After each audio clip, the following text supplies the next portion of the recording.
সলিলদা, আমার প্রথম প্রশ্ন যে আপনার সঙ্গীতের মানে সব দিক মিলিয়ে আপনার সঙ্গীতের একটা বিরাট ব্যাপ্তি রয়েছে এবং আপনার অ্যাপ্রোচের মধ্যে এমন একটা ক্যারেক্টার আছে যা সমকালীন যুগের চাহিদা মিটিয়েও একটা চিরায়ত আবেদন রাখে। তো এটা গড়ে উঠলো কি করে? আমি জানি না আপনি যে কথাগুলো বলছেন হয়তো তাই, আমার পক্ষে সেটা ব্যাখ্যা করা মুশকিল, কিন্তু আমার নিজের সম্বন্ধে নিজের যা অ্যানালিসিস সেই হিসেবে যে আমি আমার নিজের জীবনে এমন কতগুলো সুযোগ সুবিধা পেয়েছি যেগুলো সবাই সহজে পায় না। প্রথমত আমার জন্ম হয়েছে আসামের চা বাগানে, এবং আসামের চা বাগানগুলো হচ্ছে এক একটি ছোটোখাটো ভারতবর্ষ বলতে পারো। তার মানে ভারতবর্ষের বিভিন্ন জায়গা থেকে যারা শ্রমিক চা বাগানে কাজ করতে আসে তারা বিভিন্ন ভাষাভাষী বিভিন্ন অঞ্চলের সংস্কৃতিকে তাদের সঙ্গে নিয়ে আসে, বিশেষ করে আদিবাসী এবং অন্যান্য যারা ট্রাইবাল পিপল তাদের।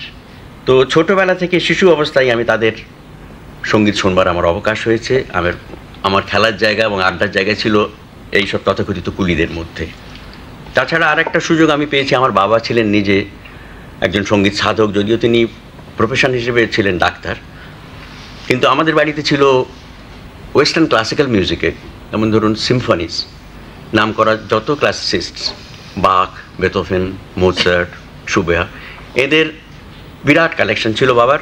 এবং ছোটোবেলা থেকেই আমার মনে হয় জন্ম থেকেই আমরা শুনে আসছি সেই সব রেকর্ড, যে জন্যে ভবিষ্যতে আমার কাছে কোনোদিনই এইসব সঙ্গীতগুলো বিদেশি সঙ্গীত বলে মনে হয়নি।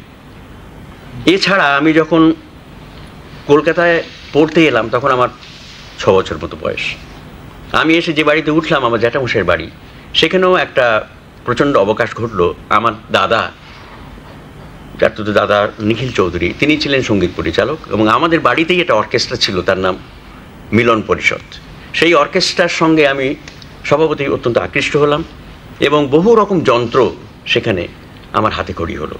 তার মধ্যে প্রথমে পিয়ানো, তবলা, বাঁশি, বেহালা, এসরাজ, সেতার ইত্যাদি নানা রকম যন্ত্র এবং গিটার, এই সমস্ত যন্ত্রের সঙ্গে আমার হাতে কলমে যোগাযোগ হয়, যেটা আমাকে প্রচণ্ড একটা সুযোগ করে দেয়।